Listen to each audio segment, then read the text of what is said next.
Hello everybody and welcome back, where today we're finally talking about Reach. I've been playing on the PSVR2 version of the game and I have a lot of thoughts about this one. nDreams Elevation's debut AAA VR title. Did it live up to my expectations? Did it fall into some of the worries and pitfalls that I had? Yes to both of those things in their own little ways. There are some things I absolutely loved about Reach, some things that didn't quite hit for me.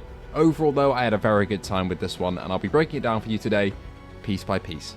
With that being said, thank you so much to our patrons and members who are all on screen right now, and feel free to like and sub as I try to get out these reviews to you as timely as I can. With that being said, let's kick off this review of Reach VR on PSVR 2.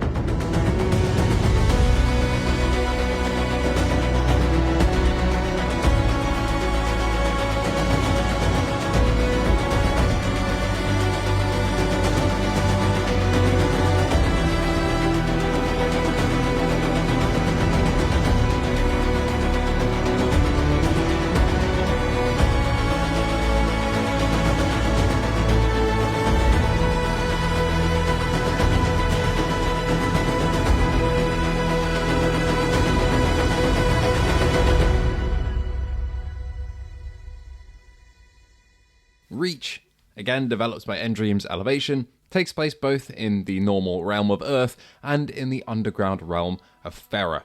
This is a massive city that you get plunged into as Rosa, the protagonist, which is populated by living statues, which are exactly as they sound.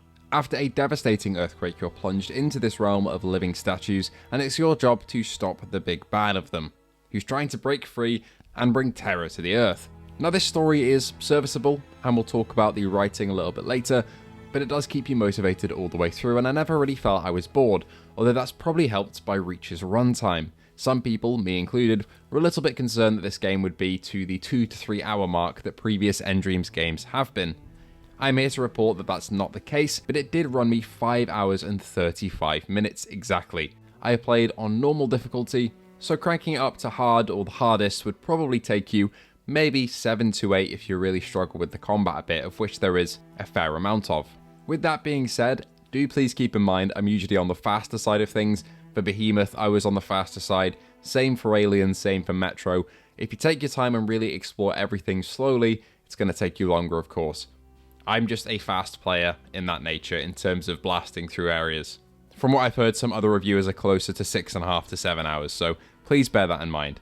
The story is broken into 14 main missions, although some of these missions are multi-staged, so I'd say it's more of 20 or so sections that the game is broken up into. The visuals of Reach are stunning. However, they do overstay their welcome a little bit, which I'll talk about later, but at face value, especially at the start of the game, you are wowed by the vistas that it presents, and there are several stages that really open into massive expanses for you to gaze at. This happens all the way through the campaign, and even towards the latter stages, there are areas where I just stop to look at the environment because the artists have done incredible jobs here.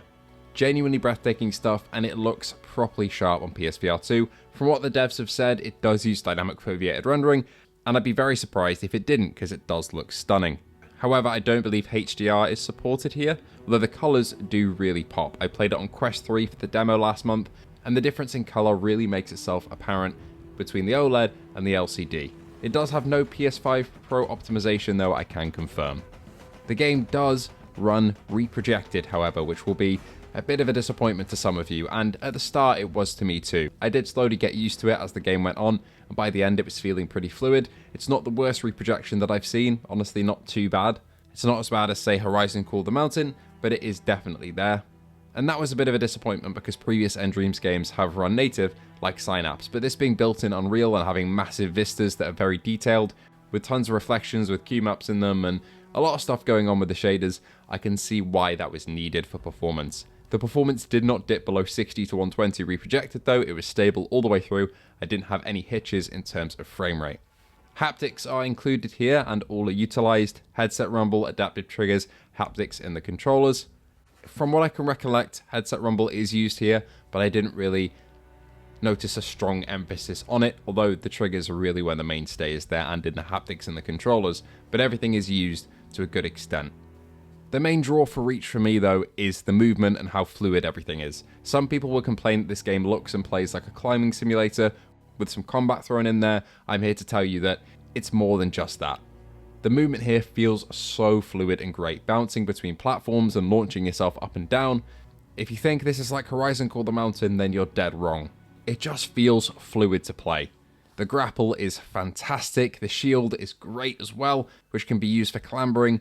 Jumping requires you to actually put some gesture movement into it as well, which is really appreciated in terms of immersing yourself, and throwing yourself from ledge to ledge works properly. I never had a moment where I wanted to throw myself to something and I missed or didn't get far enough. It's properly tuned. I did have some moments though where I was trying to shuffle along a ledge and it would pull me up and end up killing me. That did happen maybe 5 times throughout my 5 hours and a half playtime. So I will deduct it a little bit of a point there for a bit of jank that pops up every now and then. It doesn't pop up often, but when it does, you do notice it. But for the most part, the movement here feels refined and fantastic and exactly what I'd expect from a dev like Dreams. The combat is a similar story. You have a bow and a shield with different arrow types like stun arrows, freeze arrows, explosive arrows, and these all do different things to enemies. The freeze arrows, for example, obviously freeze them, but if you kill that frozen enemy and a different enemy that's unfrozen is nearby, that effect will then transfer over to them, so you can use it strategically. Explosive arrows do exactly what you'd expect, and stun arrows do too, but also allow you to grapple enemy weapons towards you once you unlock that ability, meaning that you can take a shotgun or a pistol and use it against the enemies. Bouncing the shield between walls and hitting enemies and having it ricochet back and forth is such a cool feeling. It genuinely makes you feel like Captain America in a way that I haven't felt in VR before. The bow and shield do feel kind of assisted as well, but in a good way. If there's a wall that I want to bounce the shield off to hit an enemy, 9 times out of 10 I'll be able to make that shot, and it feels like the game is aiding me in some way, because these shots would be impossible to make otherwise.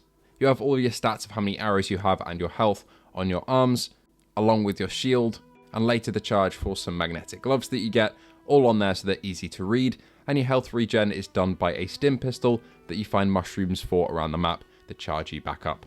You can actually fill up on arrow types as well. You find little bugs, and when you squish them they give you that charge, and if you are full but you find an extra bug, if you want to hold on to it or any object, you can store them in your wrist compartment and bring them out later and throw the bug like a grenade, meaning the effect will still go off at what enemy is hit by it, which I really appreciate.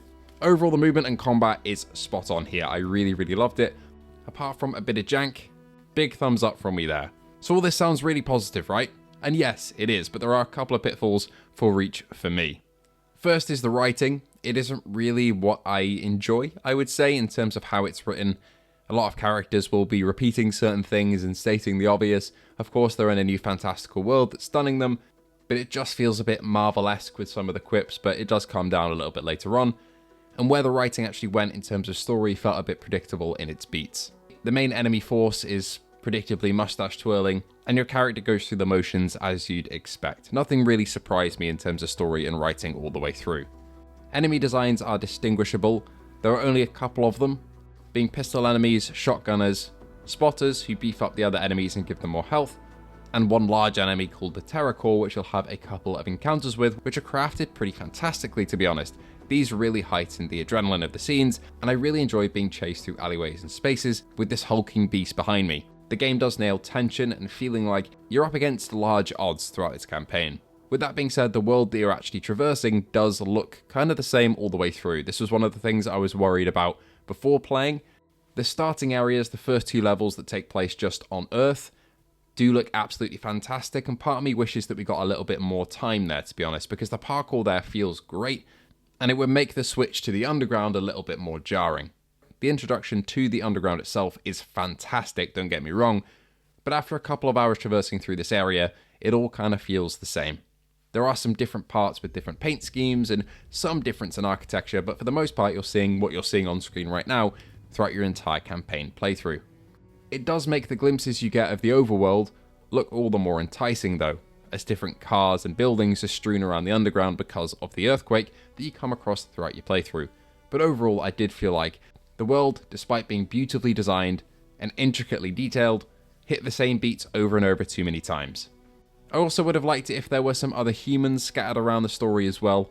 This is meant to be a large earthquake that kind of takes place in a city, but you don't really see any people in the underground. Nobody else has fallen through with you, which I think could have been quite a cool dynamic to have, but I understand why they didn't do that. You do have a helper in the form of Atlas though, who is a living statue, who does accompany you throughout the campaign, so you're not completely on your own. And the facial animations for him and the other characters that do have speaking lines are really well done, and they do feel AAA quality. I will say the music and sound is pretty spot on as well. I really enjoyed the soundtrack all the way through. I'd like to give it an actual listen when it's out on streaming. And the sound design for the bow, the arrow, the enemies, and the mechanisms that you power and move throughout your journey in the Ferran Underground do feel suitably clunky and satisfying.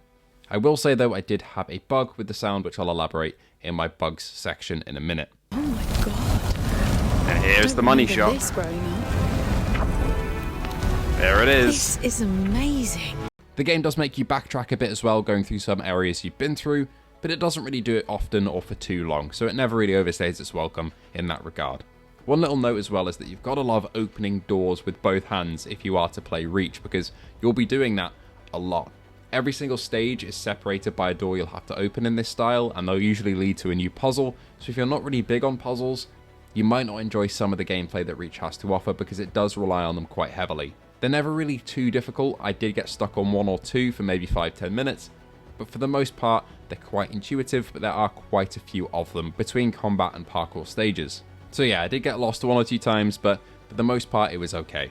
Okay, before we loop round and wrap up everything with my final conclusion, and I talk about the positives once more and reinforce those a bit, I do want to touch on a couple of bugs that I did have, because unfortunately, very Undreams-like, because usually with Undreams games I don't have any bugs, I did have some here.